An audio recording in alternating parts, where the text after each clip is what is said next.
Okay, we'll get started here. This is Lessons from Running Ceph as a Platform at Scale. My name is Jason Burris. I'm a staff SRE, and I'm also the product owner for our storage platform at Sony Interactive Entertainment. We work for the Feature Technology Group. It's a business unit within Sony Interactive. You may know us for our famous product, PlayStation, also PlayStation Plus, where we have the cloud streaming product. This is something that we built, and we also support where you're able to stream the games directly from our cloud infrastructure, and people don't have to download the games or anything like that. So there's a lot of things that are important with this. So a glimpse into our Ceph and how we use it. We have a little over 60 clusters, about 250 petabytes of storage. 30,000 drives, roughly, and about 16 billion objects. It's not the biggest in that respect, but it's pretty good. So if you're paying attention, this is equal to about 2.7 datas from Star Trek Enterprise. So for a global platform, we have object storage with the S3 API, block storage using RBDs. We're supporting many teams within SIE. Mostly it's FTG, but there are other teams as well. And our motto is delivering the best class of storage for everyone.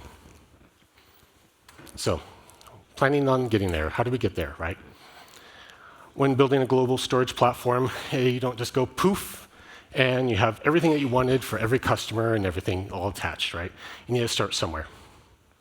So you usually start with one cluster, like a lot of people do. And then you maybe build a second one, and then you figure out how you're going to replicate that, get the data between the two of them. Maybe you find out you need another availability zone, so you build another cluster, and maybe another one.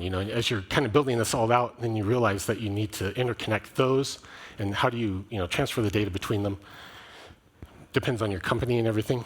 Then maybe you realize that some of these locations need lower latency, right? So I start building maybe smaller clusters in these other locations, and as that all kind of grows out, you have to interconnect these in various different ways. It's not just a one-to-one replication or just three-way or anything like this. You have to have policies and all this to replicate your data. So again, I'm building this. The first thing to really understand is your customer story. What are you going to build? Who are you building for? Is this internal customers, external customers? Which products are you going to support? Is it the everything under the sun, or is it just object storage for certain customers or block for others? Building out a support model. We have our storage team, which is very small, about 8 people. But along with that, we have our SRE team, which handles on-call, has to deal with all the alerts, and it helps out quite a bit. It's global. We also have an operations team that helps out with looking over like the hardware of the systems from remote, and then we have to have on-site data center operations to handle anything like drive replacements. Have a plan for growth. So this is getting into both how we grow our cluster itself and scaling it and everything. When do you plan to grow that out? Looking at capacity models. For us, we typically look at things at the 60% mark. That gives us enough time to be able to grow and keep it under around roughly 80% of our usage and everything like that. And this also goes with your support team, right? And self-service. It's well worth the effort. So when building this out, you need to make sure that you enable all your other teams, whether it be your customers or teams that are that help you out, such as your SRE teams or in operations teams as well. That way you can scale a lot better. So when considering where to build your clusters, one of the first ones that is also important to us is network latency. With some object storage and such like that, you can build out in multiple places, have caching layers and such, but with, say, like block storage, you need to have it close to your compute in many cases. So this, in our case as well, we have to build out very close to our compute. Keep that latency really low. You might want to consider transit costs. If you're having your storage in one location and you're having to replicate that data to another location as well, you can do that through caching or you can do other things, but sometimes it makes a lot more sense to just replicate that data over there, and then that way your local compute at that location doesn't have to pull that data constantly across the wire. And thinking about availability zones, I think we've heard about this quite a bit, which is great, but where is your availability zones, where you're able to fail, what's okay with your model and everything. And then again, with on-site support, because it's a global deployment for us, replacing hard drives, fixing systems, and like that, we can't be on those sites at any time, so we have to depend on on-site support. And so we have a data center operations team that helps us out with all of that. So then managing lots of clusters, that's fun. You pick an orchestration tool. We typically go with Ansible, with AWS, and all of that. It allows us to build up and have a custom way of managing all of these systems, right? Account management is another one that's interesting. You have Vault or like Kubernetes secrets that you're able to use to store this. But when you want to have the same account across multiple clusters, how do you manage that, right? There's not like a central user interface for any of that right now. We had to build our own using a bit of the Ansible, a bit of everything else. And then, obviously, we all want to look at our metrics and dashboards and see how all that works, right? So we use a combination of Prometheus and Grafana to see how all that goes. So getting the metrics that we care about, one of the things to consider is using recording rules. When dealing with a lot of clusters like this and a lot of metrics, cardinality of looking at, say, like the read or write latency across 30,000 drives can be quite taxing every time you refresh Grafana, right? So using that allows the Prometheus backend to query that and set intervals, and then that way, as everyone else is using the system, it doesn't overtax it. Multi-tenancy matters. So we have lots of different teams, lots of different customers that are using the same clusters, and being able to extract that data, see those metrics and everything like that across these clusters helps a lot. And then this also helps enable self-service. As these customers want to see their metrics specifically to what they're doing and build out their own growth patterns, they can see this in the metrics as well. So one thing that we did is we realized, trying to view this data from the RGW side, there weren't specific metrics to the users, right? So we wrote an RGW utilization exporter. It's a separate metrics exporter that runs in a container, so we can deploy it across our Kubernetes platform. It queries the RGW utilization and then presents that as metrics that we can then look at. So this breaks it down both by our tenants and by users. You can view this however you want in those dimensions, and yeah, makes it really nice. So you would see things like this where you have all your bytes. You might see different users across it. You can see someone deleted some data there. That's great. Hopefully it was on purpose. And then you have also your objects across these clusters, and then your buckets as well. These are the only dimensions that we have at the moment. We could build it out more. One of the things that we wanted to find out from the community here and talking with the developers is this something that we want to build out more, open source, or do we want to work with everyone to get this built into Ceph itself?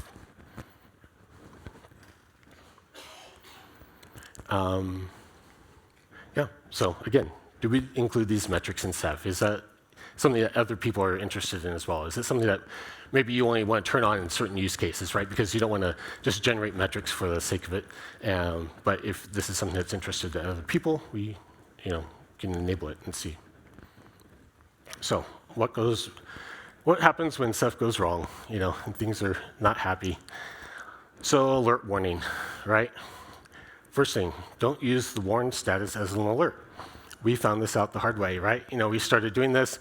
Every time the cluster would go into warn status for anything, we would alert on-call. And I think on-call was unhappy with that, Yeah, so we wanted to get a lot more granular, obviously, with all of this.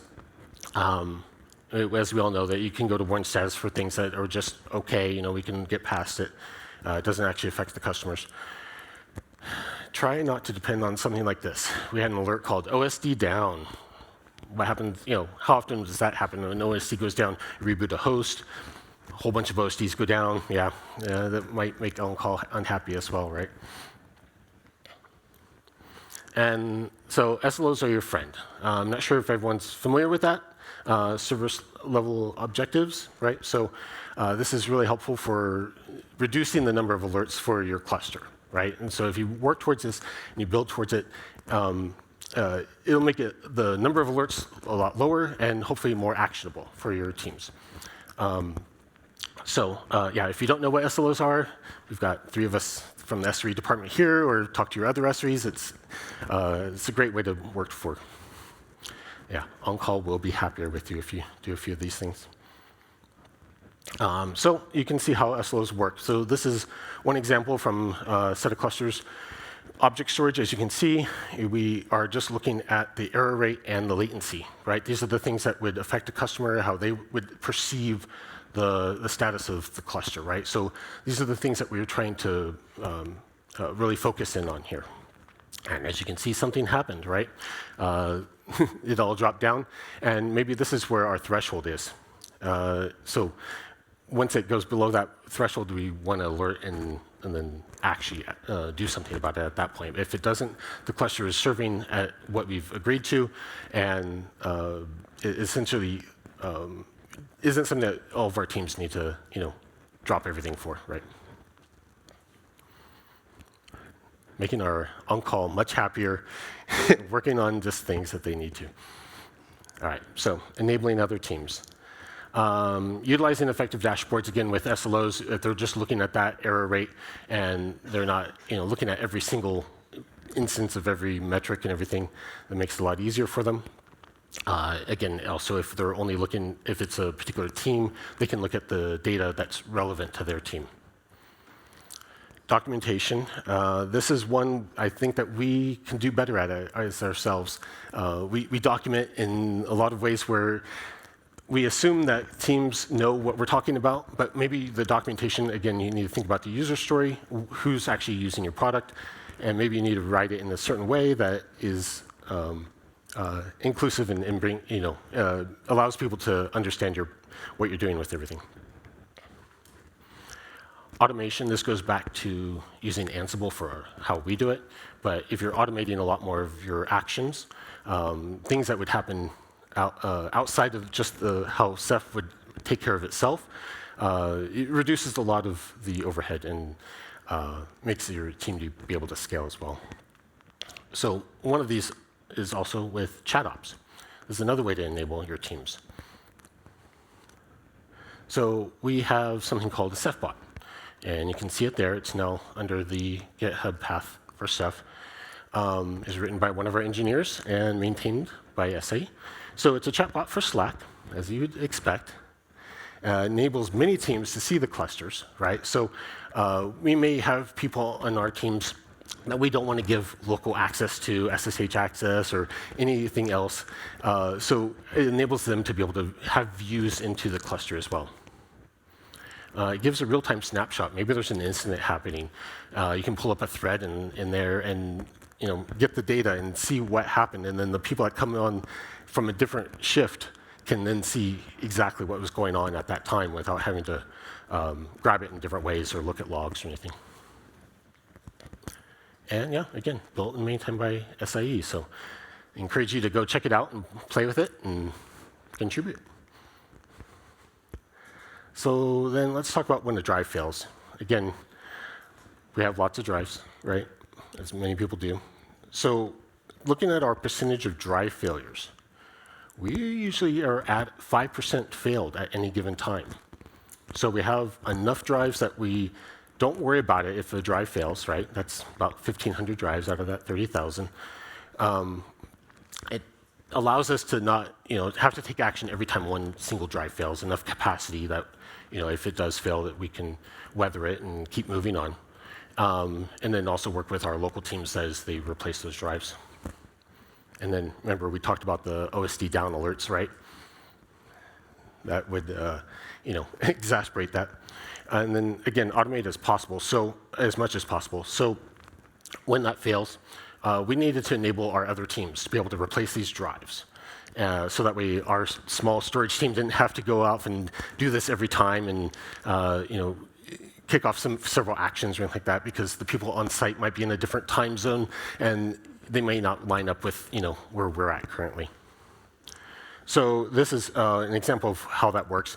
The operations team would be presented with a user interface like this, where they can enter in the information about the drive, serial number, where it would used to live, and then it would automate replacement of the drive.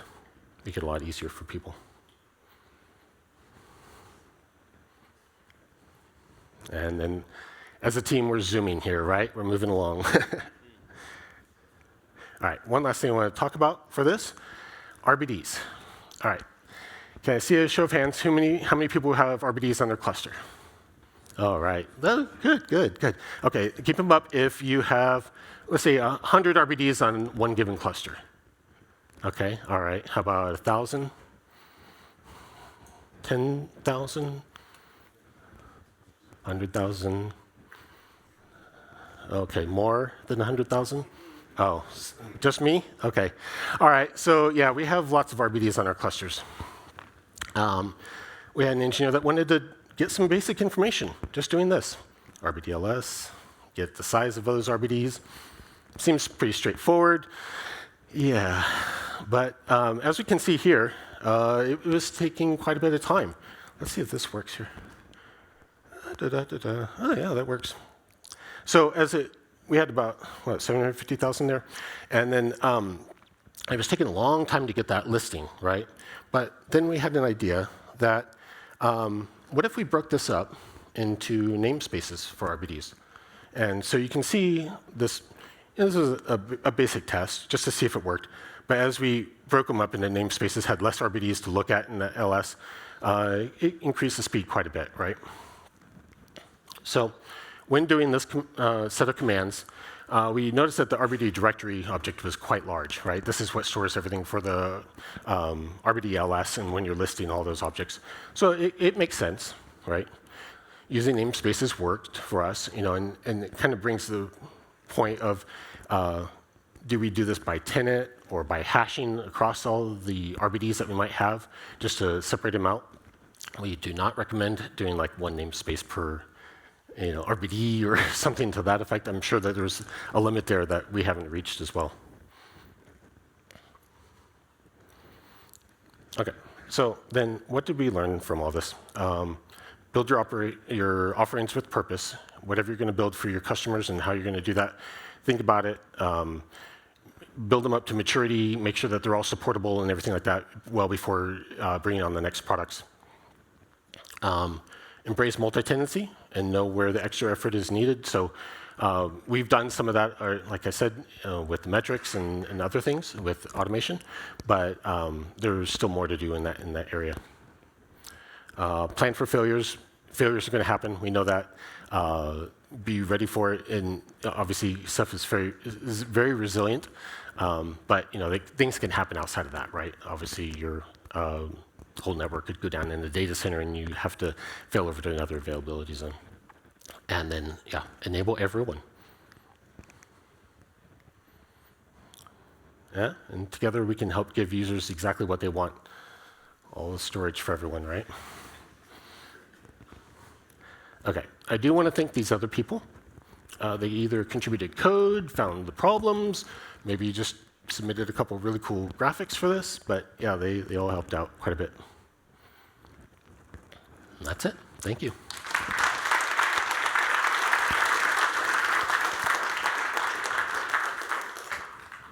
Any questions?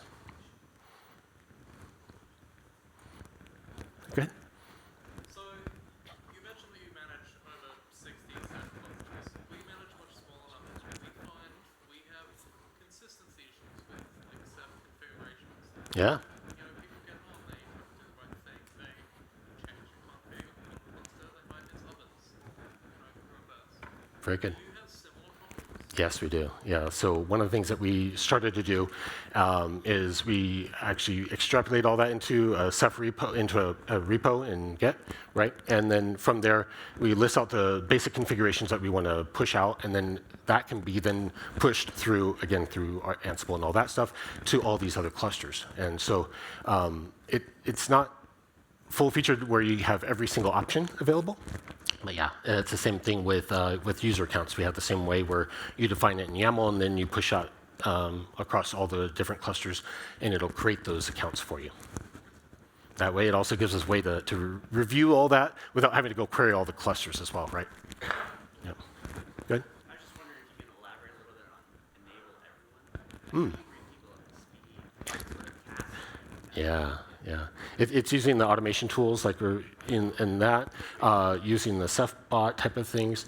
That allows people to get into all that information without having to have deep knowledge into Ceph, right? And they may not have to be operators. They're just getting the basic info that allows, like maybe your runbooks to say run this or execute this one playbook, and that's all you need to do instead of here's a list of commands, right? And then having to make judgment calls of was that the right data? No, this comes back with yes, no, escalate, whatever you need to do.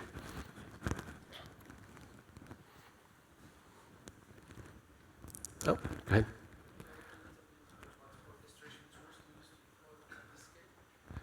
Oh, what we use to deploy at this scale?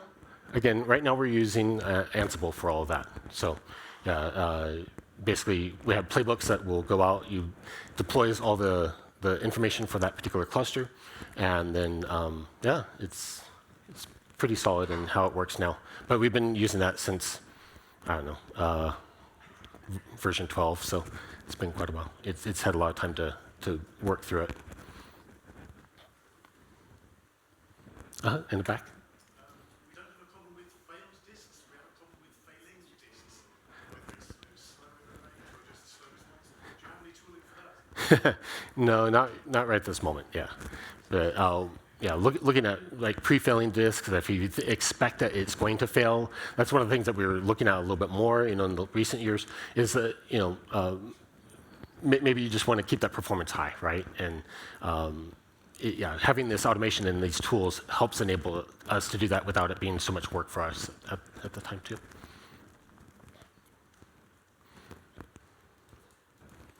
All right. Oh, wait, one more. What kind of virtualization are you using for running your RPDs? I'm sorry, what was that? What kind of what? Virtualization. Ah. Yeah, no virtualization. Right now we run bare metal. Yep. Yep. That'll probably change, but yeah, that's what we're running on right now.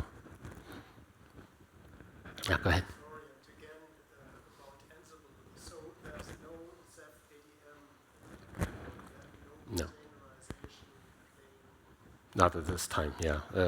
We are considering containerization for that, but yeah, we had built up from a very bare metal kind of standpoint and being able to do that. Yep. Sure. Oh, yeah, go ahead. So given that, how do you manage upgrades of 60 plus clusters? Manage which part of it? I mean, all of them, really. Like you're doing bare metal ones. Mhm. Ceph ADM makes upgrades for you. Yeah, yeah. It's a rolling restart. Obviously, you're going through all these hosts. It does take a long time, which is one of the things that we want to do better at, right? And so we're not the fastest at that, and typically it means that we're also usually behind the curve as what version that we're running and all that. But yeah, we're looking at improving that speed, and then that way we're at least on current versions, and then maybe beyond, right? Yeah, we're on the same level. Yeah, yeah. I figured a lot of people might be, but you don't want to touch your storage and go too fast with it, right? Yeah, okay. Okay. All right, that's it. Thank you very much.